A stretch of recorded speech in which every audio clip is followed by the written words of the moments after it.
All right. I guess we're doing it for real, for real. Never too shy.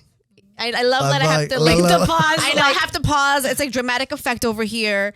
Hi. So this is exciting. I mean, we've been kind of practicing, I guess, so that's what you want to call it, for the past couple of mock episodes. Yeah, mock episodes, if you will. So this to me feels so much more better, organic, just fun. But I don't think our listeners know yet about us or who we are or what this is. So I think we gotta like take it back. Way back. So on the day you were born, Tati, I'm just kidding. It was a beautiful day Leo was born. Don't finish that. So what's going on? So my name is Paulina. This is Never Too Shy. It is a podcast that I kind of created with my two friends that I thought were very interesting, fun people. But besides that, I knew that they had large personalities that, needed to be behind a mic. So I'm really excited that you guys were like down for this crazy ass idea that I had randomly back in January. Super excited. Also shout out to Marco, who is our producer, because he really put this like, beep, beep, beep. That's right. Yeah, somewhere here I have that button. But you really brought that to life too, because we didn't realize just how much shit really goes on behind the scenes to make this happen. Like, I do this for a living, but I took it for granted. I'm like, oh, okay, what's, whatever, show up, put a camera up. And it's like, it doesn't work that way. So we got to shout you out, of course. For Thank you. Making this happen. So like I said, I'm Paulina. So if you don't know me, I am a radio personality here in Chicago. I also do radio. I do community affairs program on iHeartRadio as well. I have a podcast as well on Entitled. My one, where I interview business owners and just other people who are doing, cool things too in the city and around the country. I do a lot. I do a lot when it comes to just media and all that stuff, because to me, it's like a passion of mine, which is why this passion project coming to life is just so surreal. So I'm really, really excited to be doing this where, we get together every week and we have like real ass conversations. I mean, we'll be talking the chisme, of course, too. Like, that's not even like a question. We'll be talking shit here and there too, but we also want to bring conversations to life. You know what I mean? To bring them to the forefront, to be able to share our opinions and all that fun stuff. So I want you guys to introduce yourselves as well to the audience. I guess I'll go. My name is Tatiana. I am a high school English teacher. I also do a lot. I am an After School Matters dance instructor. I am a PhD candidate at UIC. I am a Latin dancer myself. And I'm just so passionate about the arts, about the youth, working with the community as well. I just went to Paulina's event on Sunday. It was amazing. And so I'm really excited because I've been saying in January, like, when was the last time you did something for the first time? And so every year I'm always challenging myself.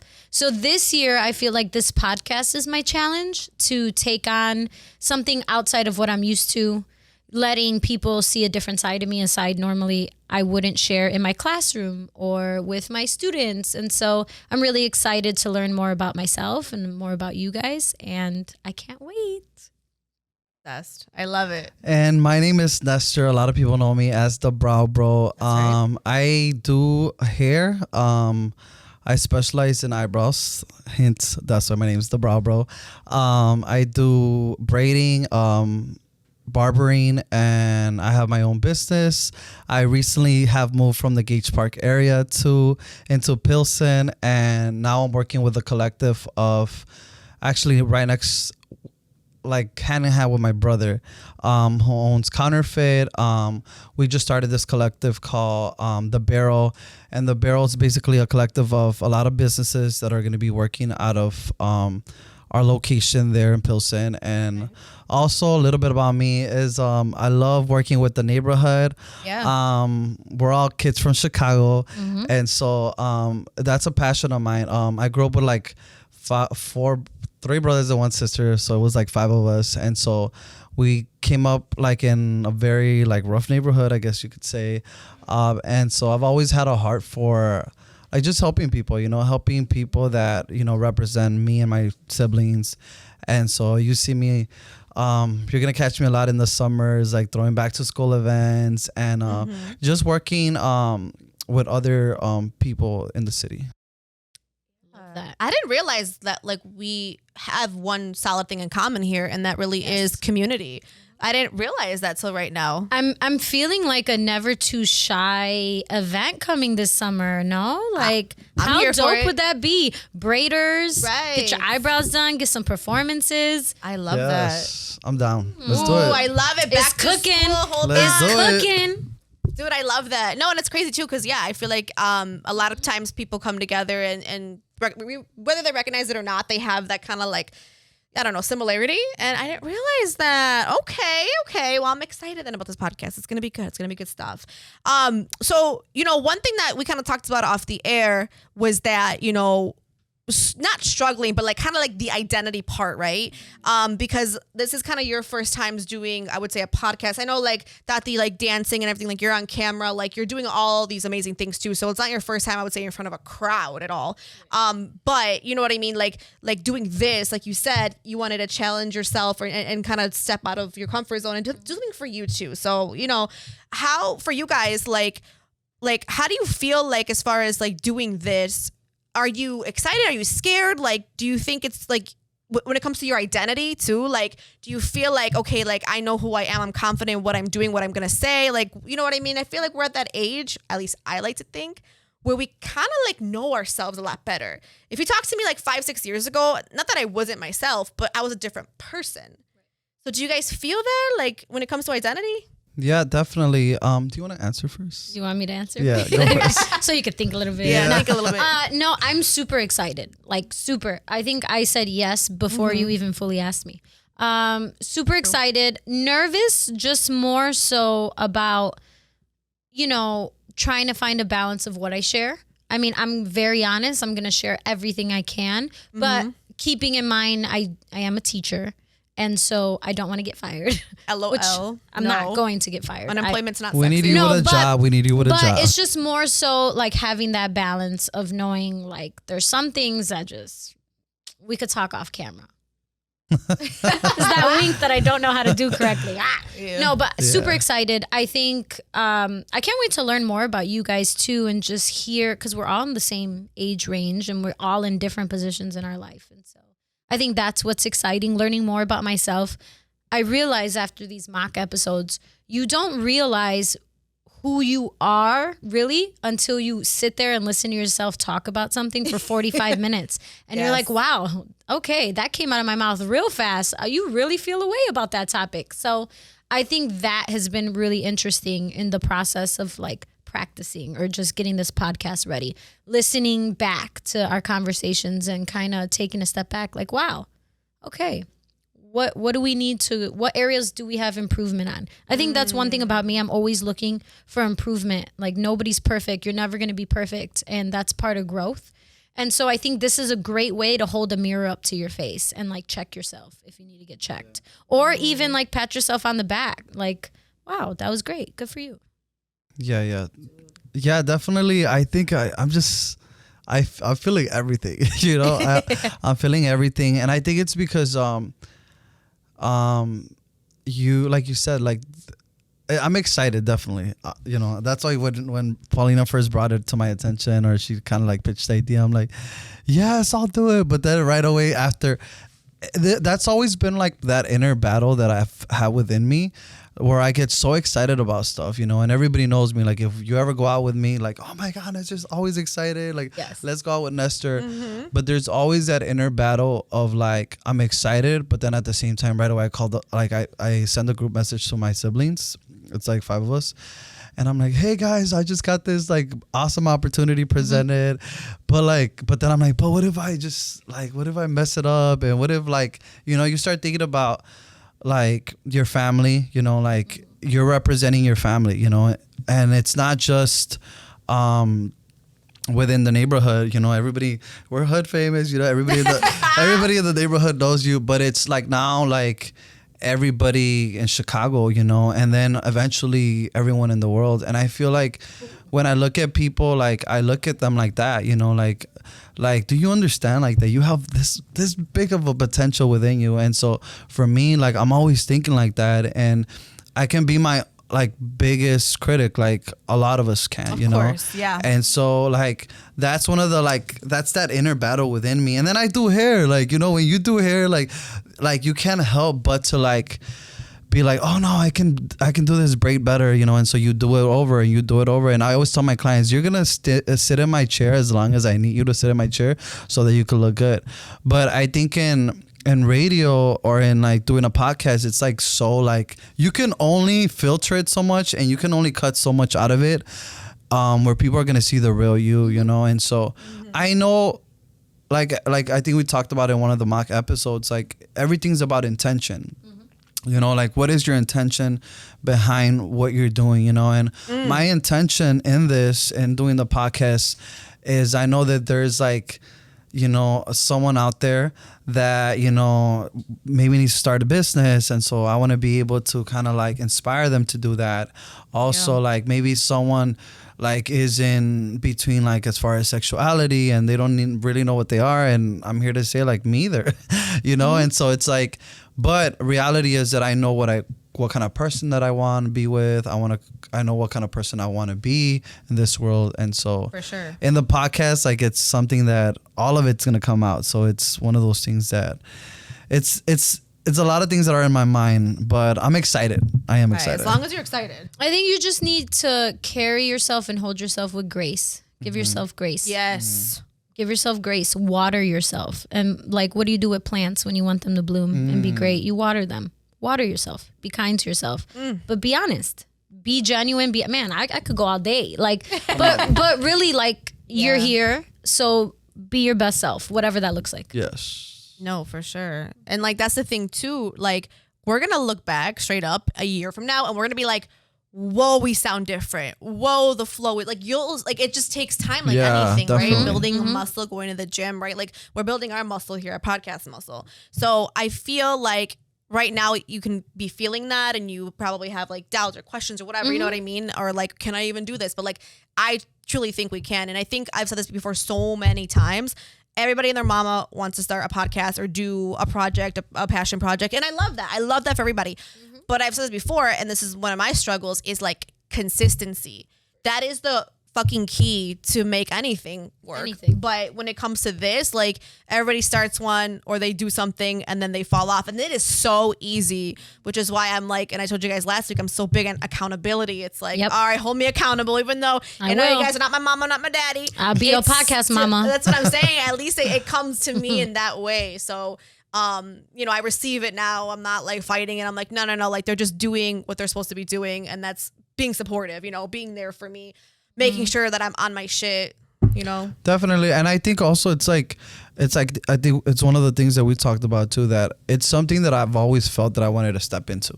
And so I think when you, man, Tati, you're so ready for this, and so, and so when you pitched it to us, it was kind of like, yeah, dude, like I'm down, like something inside of you. I think you always go back to that, like, where you had that first thought initially. And so now you're like, okay, it's coming to pass, so let's just do it. And what's crazy too? Like, I think people ask, like, when you do radio, what's your favorite part? It's like, yes, like celebrity interviews are fucking amazing. Like that's like all cool. Concerts, all these things are so cool. You have all these perks, right? I know she sat in J-Lo's chair once and she'll never live it down. They share the same chair though. It's a big deal. I shared the same chair as J-Lo. How many people could say that? Right. It's what I'm saying. The same chair. I want to hear more about that later. We'll definitely get into it. Yeah. J-Lo came to the station, sat in a chair. She came to the station. Yeah, like a couple days sat later. In that same chair. Coincidental. Okay. Just out of all the chairs, I thought you were stalking J-Lo.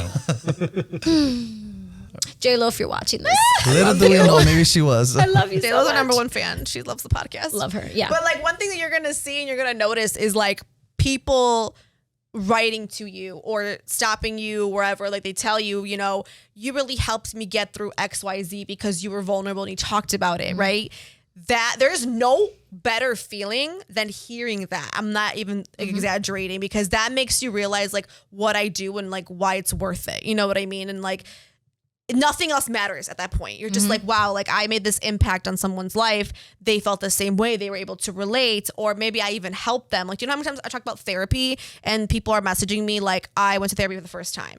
I did this for the first time. And there's like black and brown people. Like, I did this for the first time. That shit is so impactful, and I will never not stop doing that and keeping that conversation going to make sure, you know what I'm saying? Like to make sure that everybody is living their best life and living up to their highest potential. And I am a firm believer of mental health and therapy, right? So if that's what it takes, that's what you need, like baby girl, baby boy, try it. You know what I mean? Like don't knock it till you try it. I know it's not for everybody. And there's certain types of therapy, which I also try to be very specific about because I'm like, okay, this might not work for you, but there's like other options. Yeah. Like I'm like explore the options, you know? Don't be afraid to. So, and you know, I'm sure being a teacher too, like some of your rewarding moments have to come from, you know, hearing that feedback. Hearing the feedback, having students come back later and telling you. I had a student last year actually message me on Facebook like, hey, Miss T, I'm stopping by the school. I don't know if you remember me. But I just wanted to tell you, I just graduated from Loyola as a nurse, and you're actually the reason why I became a nurse because I remember he was struggling with his personal statement for college and he didn't know what he wanted to do. And I sat down with him, we figured it out. And this was over 6 years ago. And so he came and he left me a cute gift card and a note because I wasn't there the day he came. But it was just something as simple as just even a message telling me like, you know, I graduated, I did this. I feel like my biggest goal is not to say every student has to graduate from college. That'll be great, but I know that's not everybody's journey and I respect it. For sure. But my biggest goal is that every student leaves my class knowing that they are fulfilling their potential or they see their potential to put their best self out into the world, to be happy and to ultimately give to the universe whatever fulfills them, not just to be successful. I want them to feel fulfilled. And so I had another student, one of my dancers, she's like a vlogger now. It's so cute. Oh, and so she got asked a question about like who inspires you, what people, and she said me, and she said, you know, because I always was a model for students to push themselves and never be content or just stay where you are and be complacent. Y'all know I hate complacency. Yes. And so I always push my students to challenge themselves and do more and never just settle.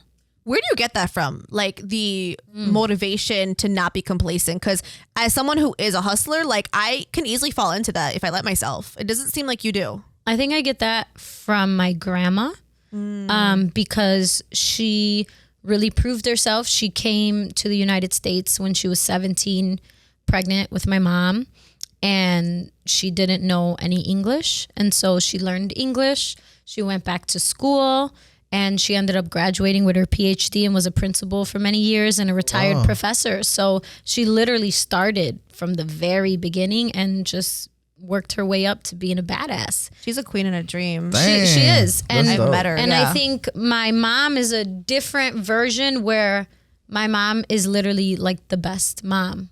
Anything she does, she gives her best self, no matter what she does. Yeah. So I think I see two great role models in two very different fields. One, the professional field, and the other one, the caretaker, the person who is selfless. My mother's extremely selfless.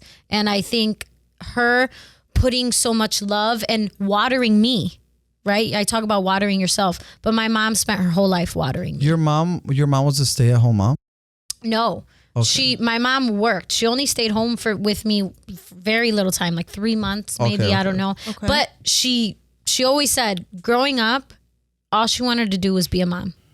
Yeah. I hear that. And I say that because a lot of moms are like, they're looked down when they're like just stay-at-home moms. And so I think like a lot of times like I hate that. I hate when people like, it's a job I could never do. Yeah, no, like, I could never do it, and that's being a mom's job. The hardest job. Like I hate when people do that. I'm like, dude, like it's really hard, especially with like reflecting on me and my brothers, how hard we were, how crazy I was, like escaping the house. So your mother was a stay-at-home mom? Yes. Your whole life? Her whole life. And she took care of the house, your dad, everybody, the kids. It's a lot. That's a job. That's a thankless job. And I feel like in life, people often look at their families like, oh, I have these shoes to fill. So like for me as a woman, I look at my mom and I look at my grandma, and those are two completely different style shoes, but I feel like I need to fill both of them. And that's so hard. And believe it or not, no shade to my grandma, but the hardest one, I think, I don't even know if I could ever fill is my mom.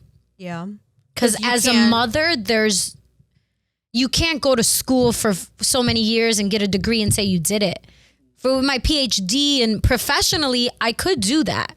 But what my mom does, I honestly don't know if I could ever be that. I mean, I would love to, but man, when you she's say- so good at what she does. That's one of those things I believe that like you step into, you know, and it's like passion builds up, and especially when you have your kids. Like, I mean, I'm not a father, but I've seen that it just changes people. Like I've seen people like be so responsible and going from super irresponsible to being like the most responsible person, you know?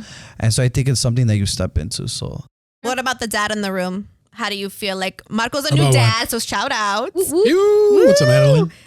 What are your thoughts or like feelings as far as like Nestor said, you know, do you feel like you've changed? I mean, you've always been a very focused businessman. That I don't think that changed, but has it made you become or want to be more? No, I actually had this conversation with a lot of people because And now a podcast. Now we have a podcast. In the world. I was always under the assumption that something was going to change within me. Like I was going to have this moment where it was going to be like, oh my God. But it didn't. It didn't really. When I first met my daughter, it was just kind of like, okay, this is the most important thing in my life. And now I have to be responsible for her. And my entire adulthood, I've been a very responsible person. So for me, it was just kind of like, okay, now this takes priority over everything. So I think I agree with you, Nestor. For a lot of people, they say like you grow up with your kid. But for me, I already felt like an adult. So for me, it was just kind of like, I need to make sure that she's good, we're good, and that's it. So yeah. Boring answer, but no. No, not boring at all. Beautiful. I love what you said, and I think that's so real. true. And like I said, it's just such a thankless job just to Being a raise a stay-at-home mom? family. Yes. Yeah, it's tough for a lot of people. And I think it's okay not to want to be a stay-at-home mom. Because like in our culture, it's very much the mom stays home, the dad goes work, and that's it. And this economy, I'm just playing. With inflation? I know, with the way inflation, this economy, get your ass to work. I'm just playing. No, But, you're yeah. right. You're right. Like I mean, I admit it. I used to think like years ago, I used to be like, oh, you're a stay-at-home mom, like you're lazy and all these things. Like, I used to think that. I mean, I was like 20. I didn't know how to tie my shoes, but you know what I mean? And I would be like, oh, that's not so 20, not know how to tie your shoes. I didn't know how to boil an egg either. No, I feel you though. And I'm with you on that, but I also feel like if I get backlash over this, Why? I said what I said. No, But it's all good. I do feel like if you are a stay-at-home mom, like holy crap, that's the hardest job ever. It but is. and again, I don't want to get backlash, but this is my opinion. I think I know what you're You'll gonna get- say. you'll But like, if you're a backlash here. No, I'm just stay-at-home kidding. mom, like your house better be together. Yeah. Because I've seen some stay-at-home moms that like, what do you like? I get you take care of the kids, but what else are you doing? Like shit TikTok. don't seem together. TikTok. No, but like shit don't seem together. Like Yeah, I don't agree, know. but I I just- disagree. I I No, agree I to a just, certain like, extent too. Yes, because I thought you were going to say more of like if you're a stay-at-home mom, like that's seen as like a privilege, and I do agree with that. I do think if you're a stay-at-home parent, for whatever, could be 3 months, could be 2 years, whatever, you know what I'm saying? Because I know everyone's stuff is different, whatever. However the couple chooses to like do that, you know what I mean? Because of childcare costs, all that as well. I will always stand by this saying, and I'm not a parent, but I do think it is a form of privilege just because I seen a parent that had to go back to work 2 weeks after I was born. You know what I mean? And I think that's very soon. And I think, and there was literally no choice. Like it sounds really fucked up, but it was like, go to work or like baby doesn't eat. Like I'm not even being funny. Like people No, say, oh, yeah, I baby get doesn't, it. like no, like baby wouldn't eat. So like I will forever consider that a form of privilege because if my mom had like her baby daddy or her husband, whatever, you know what I'm saying? Like, and there was some form of help that maybe like it would have been easier, but she was paying babysitters and my godmother and all these people. So I will forever see that as a form of privilege. And I'm sorry if I get backlash for that because I think it is like if you in this economy, but if you can support, if a husband or one of the spouse, I'm not going to just say it's the mother, it could be the father too, can support the family on their salary for X amount of months, years, whatever, that I believe is a privilege. I'm not a financial expert, but I can tell you that is. But I don't agree with the house part just because I do think that like it is such a hard job, and I do feel For sure. And I know Yeah. you agree with that Yeah. too. I think it's a hard job, but I also feel like, damn, like I don't know the mother's mental state. You know what I mean? That's I don't, what I was gonna say. I don't know the other stuff going Yeah. on around it. Yeah, and I'm not saying No, I like know, she I has know. to have meals cooked and all No. that, but I do think also maybe, and again, I'm not a mom, I don't know, it's like a form of self-care of like just having a clean space, like a clean space for the baby growing up. You know, I'm not advocating for when your man comes home, you have to have food on the table for him and serve him. Oh, yeah. I'm not advocating for that. Yeah, Give me my I'm- slippers. I'm just, I guess my thing is, I also feel like if you're a stay-at-home parent, because again, it doesn't have to be The mom. the yeah. mom, right?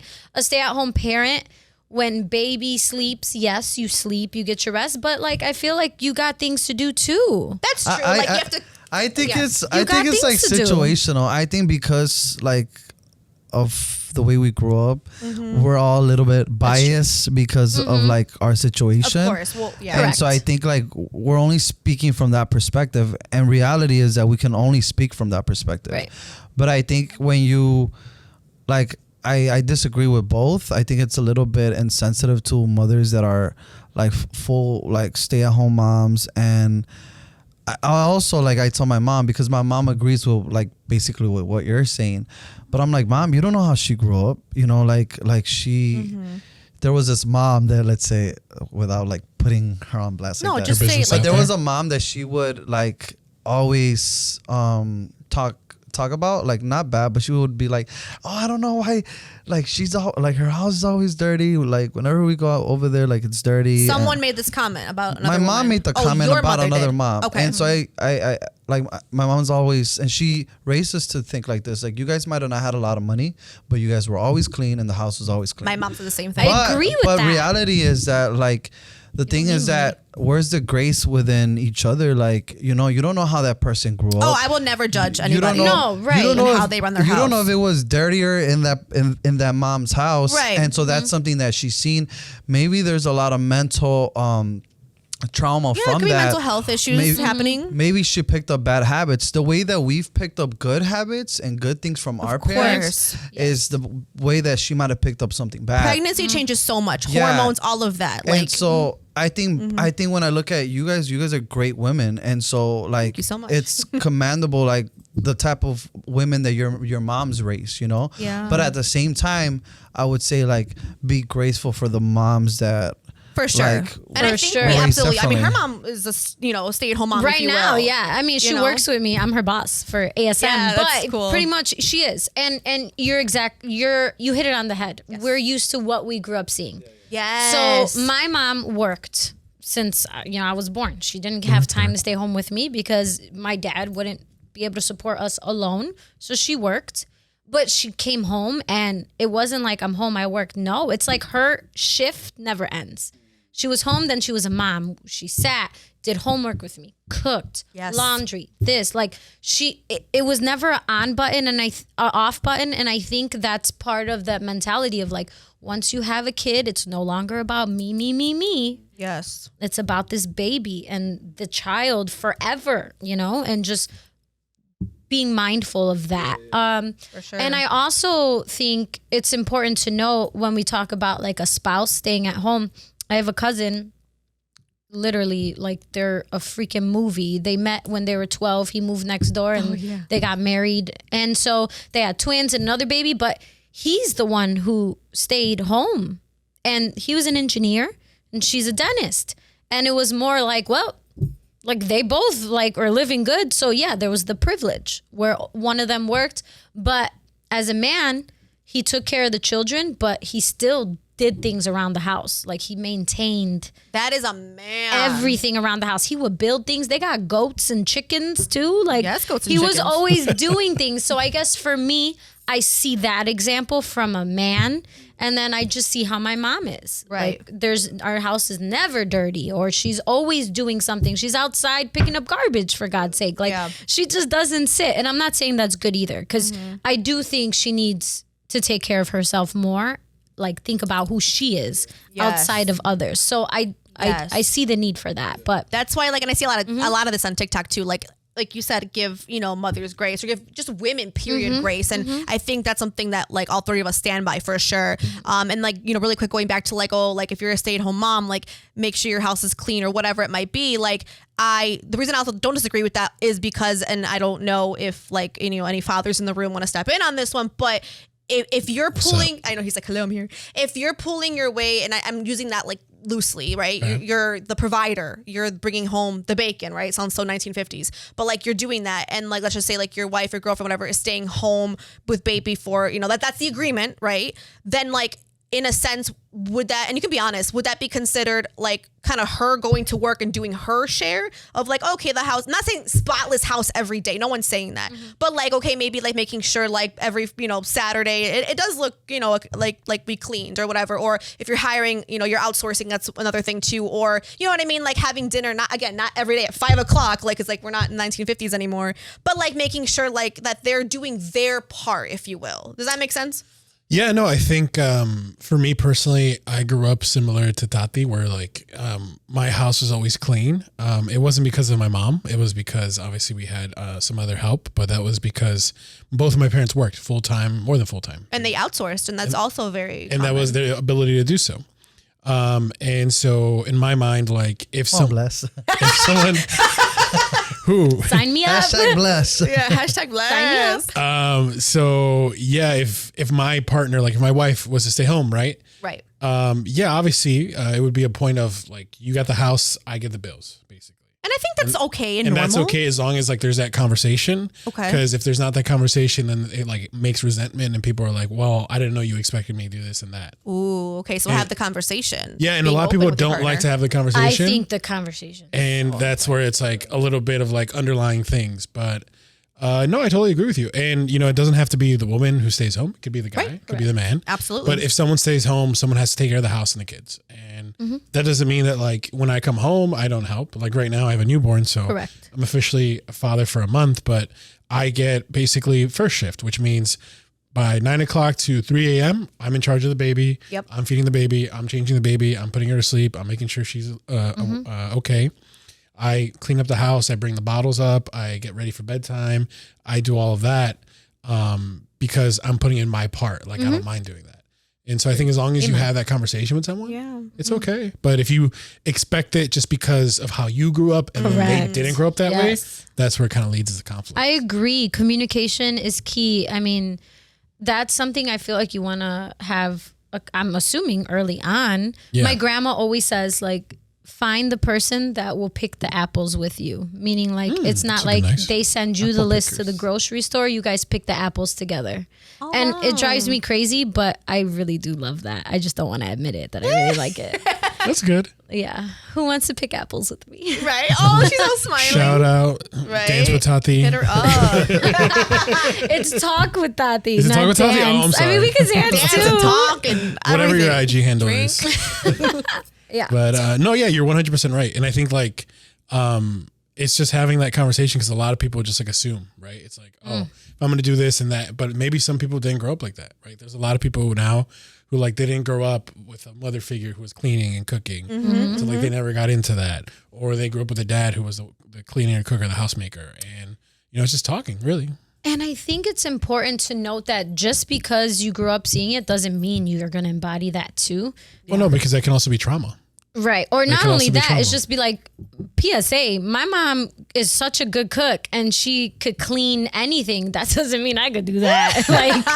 But it's more so acknowledging areas of growth and knowing that if I do want something later on, maybe that's something I should get better at, right? Or acknowledging maybe I wasn't good with money, but my dad was good with money, or he wasn't good with money and I am. So I think it's also looking at how you were raised and assessing and evaluating, what do I want to embody? What do I need to improve on? What do I like? What do I not like?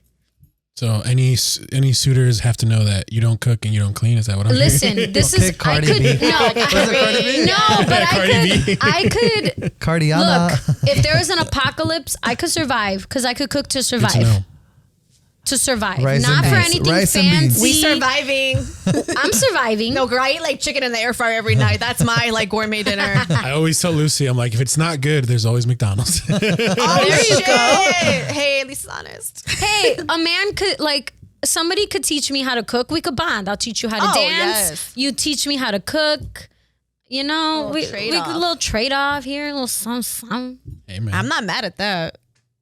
Look at you, girl, shooting your shot in the podcast. No, I get what you guys are saying. And you know what I realized too, though? Do you guys agree with this? Like, because whatever you had just said kind of sparked this for me.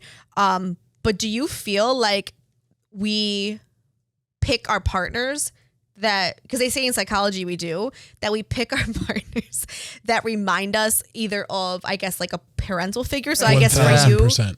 You think so? Yeah. 1,000%. Stop. Personality. Everyone. I don't Yes. think so at Yep. all. I think only 1000%. personality for me. Yeah? I feel like the men that I genuinely like fell for more have similar qualities like my father, where they're charismatic. They're the type of people you could bring around anybody and they'll light up a room. Got you.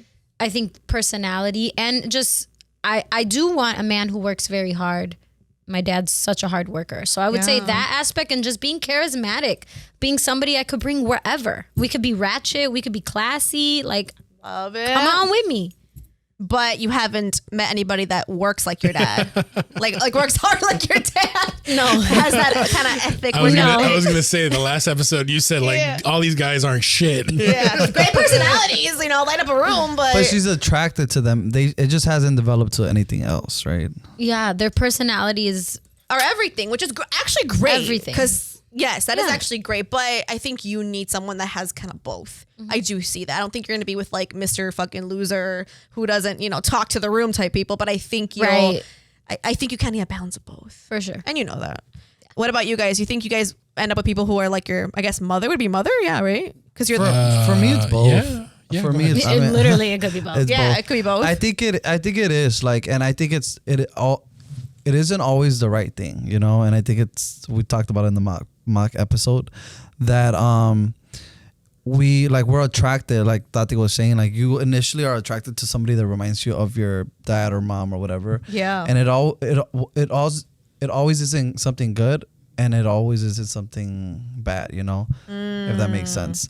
But for me, like there's people that remind me of like my dad or whatever, and so, but it's always like a toxic trait, and I don't. Ooh, okay. It's not something good, And with my mom, I think it is, because like girls that remind me of my mom like are usually like relational, and I like that, I don't know if I could relate, to be honest. Well, I don't know, because I guess like with my stepdad, like I am not with a man remotely even close to my stepdad. You know what I mean? Like we're talking like addiction, we're talking all these things that I thank God I don't have that, you know what I mean, from my partner. But I think with my relationship, it's more of like he hits my trauma, if that makes sense. Like for example, one of our biggest issues that we have is that he how do I say this? Like, there's been a couple of things, I guess, but with us, like, there's a couple of things. Like, he doesn't fight dirty, and your girl fights dirty. So, like, and I grew up in a house where it was a lot of fighting dirty. So he's not used to that. So, like, you know what I mean? When he brings that out of me, like, my biggest thing for some reason is like not being believed. Like, that's such a trigger. I don't know what it is. Same. Like, You're gaslighting me. Oh. but like, why don't you believe me if I'm telling you like, oh, I went to like, I don't know, I was at McDonald's 5 minutes ago. Like, no, you weren't. I mean, he doesn't do that. But like, yeah, like you weren't there. It's like, yes, I really was. And then you get so angry. And then he gets defensive, and then they But go, then why are you people think that's like, oh, you only get defensive if you're lying. which is fake as shit. Same. I'm gonna throw the table. Dude, I freak out. Wow. Like, if you don't, first of all, I'm not a liar. So if you're not believing me, like, that's a whole other issue. I'm discovered that's a you issue, because I am literally telling you I was here, I did X, Y, Z, whatever, right? This is the truth. So I don't understand why that's a trigger for me. But then I kind of thought about it, and I think it was a lot to do with like my stepfather, like not believing me, which was weird. It was a weird dynamic. I was a child, but it's still like, it sits with you to this day. And I chose a partner who does have, I wouldn't say trust issues, but just has just general issues with that. When he's very logical, he's Mr. Logic, fucking logic up the ass. Like if it's not making sense, and I do things, you guys know me, very non-linear. Like everything is like, I'm here, I'm upside down, I'm across the street. Like, so for him, he's not good at like understanding that. He go, oh, well, why would one person do that? Like we're here. It's like, because I fucking did it. Like, because I just do, you know, like that's how I move. Like I don't make sense. So that's been like a clash. So like, I guess kind of reminds me of my stepdad, to be honest, in a weird way. Now we just uncovered that you found someone that's related to your stepdad. Yeah. See, I told you. Yeah, because the other stuff didn't. But that doesn't always have to be true. Like I think sometimes we also make it fit in a puzzle that isn't. Like sometimes it isn't. Sometimes it could be completely the opposite of that, you know. And so that's also good. Facts. No, that's true. Look at us unpacking our lives right now. Right? Trauma episode 1. Trauma episode 1. The trauma behind Never Too Shy. No, but this was a really great, you know, kind of intro. I feel like we really expressed ourselves. And I felt like, see, I'm telling you, like, it just all flows. So I'm very much here for this. Yeah. So thank you guys so much. Follow us on Instagram. We'll give our personal ones out. So I'm at Paulina Rowe. I'm Talk with Tati. At the Brow Bro. Producer? Undisclosed. Undisclosed. Okay, we're gonna keep that undisclosed as AF. But we can also email us too. You can email us, and you know we're gonna start doing some Q&As with our listeners as time goes on. But if you have any feedback, you want to tell us how great we are or how much we suck, where can they do that? Never Too Shy at sinpena.co. So CO. Hey, the brand. Yes, if you want to tag Jennifer Lopez and tell her to DM me. Make it happen. Well, thanks for listening. We'll talk to you again next weekend. Bye, guys. Bye, guys. Bye.